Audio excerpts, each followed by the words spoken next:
Wow. This was not a game I ever thought we would be talking about in this aspect.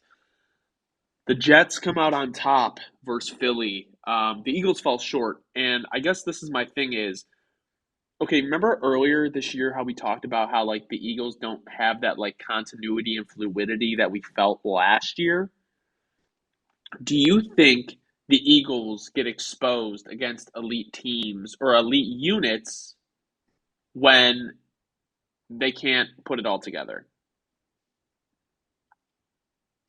It's just, you know, it's like I'm not even going to say that yet. What I'm going to say is I think the consensus I've come to on this game was like it's kind of like how we looked at almost like the 49ers one.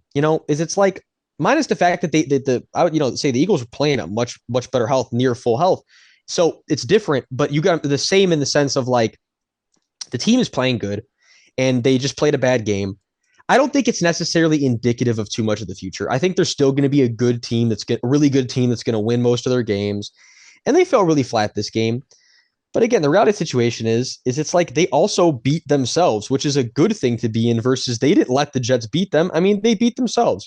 They made way too many mistakes. They did way too many things you can't do. And then the pick at the end of the game, which should have been basically the pick six, even though it was, you got, for all intents and purposes, the pick six. That's what lost him the game. And Right. 99 out of 100 times, Jalen is not going to do that. I have no clue what he was doing. He has probably no clue what he was doing. It's one of those moments. You look back and you're like, it just happened. And you know what? Yeah. It either happens and you let it move forward and you ride it out and you say, that's not me. That's not us. Or you latch on and make it the identity, which is why I wanted to bring up, side note, you saw they had like a players only meeting after this game where they discussed accountability and stuff. Yeah. It's almost like, I get it. You love that if you're a locker room, you love that if you're a coaching staff, you want guys to be accountable. I'm just saying it's almost like if I don't want them to. Don't beat yourself up too much here, Eagles. It's like you're bound to lose a couple games a year, and you'd rather get them out of the way early in the year. So I don't think it's too indicative of the future of the team.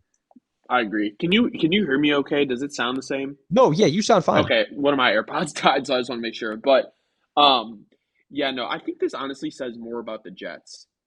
Because if you really look at it, like there's no way they should have been in this game. Like I understand their defense should have kept them in. Like that's not what I'm saying, but like in terms of like scoring points, like if Jalen Hurts doesn't make those mistakes, I think even if they just keep it on the ground the whole game and don't let Jalen throw, like I still think the Eagles win this game because you don't give the Jets offense extra opportunities.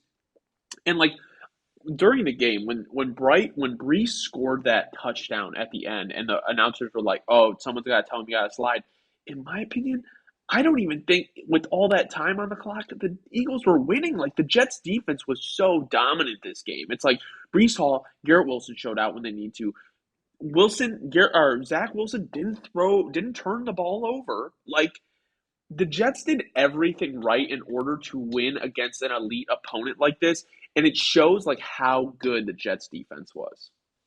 No, first of all, 1,000%. This linebacker unit, I'll say especially. I was struggling with the word there. Especially Quincy Williams and C.J. Mosley, man. Oh, they're like an all-world unit right now. And then you got Quinnen on the D line just eating every single week. This defense is an elite unit, and that was without either of the starting corners yesterday. I mean, they're just the way they are coached. They are a ferocious unit. That's what you got. You just have got to love it if you're a Jets fan. But then I want to shuffle over real quick too to the offense is what it is.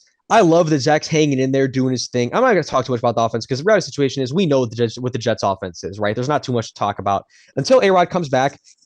Zach's got to hold on and then keep developing once A-Rod comes back. And I think that I'm not even all the way in or out on Zach yet.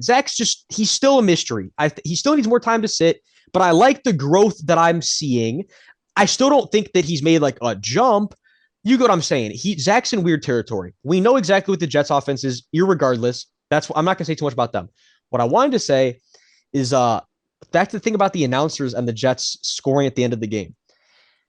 Call me crazy, bro. In what world would it make sense for the Jets, who already basically struggle to score every single possession, to not take the 3 points when their defense is playing how it plays? Because let's say hypotheticals. Let's say that they go down and then they fumble it, or let's say that they go down and then when it's time to score, that they actually get stuffed up, or let's say that hypotheticals gets your point. You leave too much time on the clock and you kick the field goal and then they go score anyways. When you're struggling to score and your offense is not playing good, you have to score when you have a chance. The fact that it was even in question to me was just ridiculous. Yeah, I agree. I mean that's how I feel. Even like, and we'll get into this game later, but like the fucking Giants Buffalo game, like, bro, if you can't score, you don't get to choose Like, when you're gonna score. yeah, and you could miss the kick. Like if they missed the kick, could you imagine the headlines? Like, oh, like bro, the too many people. It's always too like, it's just too hindsight's 2020 type vibe. It's Yeah. like dude, you gotta we gotta play to win out here, man. Yep. And then just last remark, this is either gonna be a game that will stick with the Eagles or they're gonna bounce back next week and act like this game never happened. I'm leaning towards the second option for sure, though. Same. I think they're gonna make a big bounce back.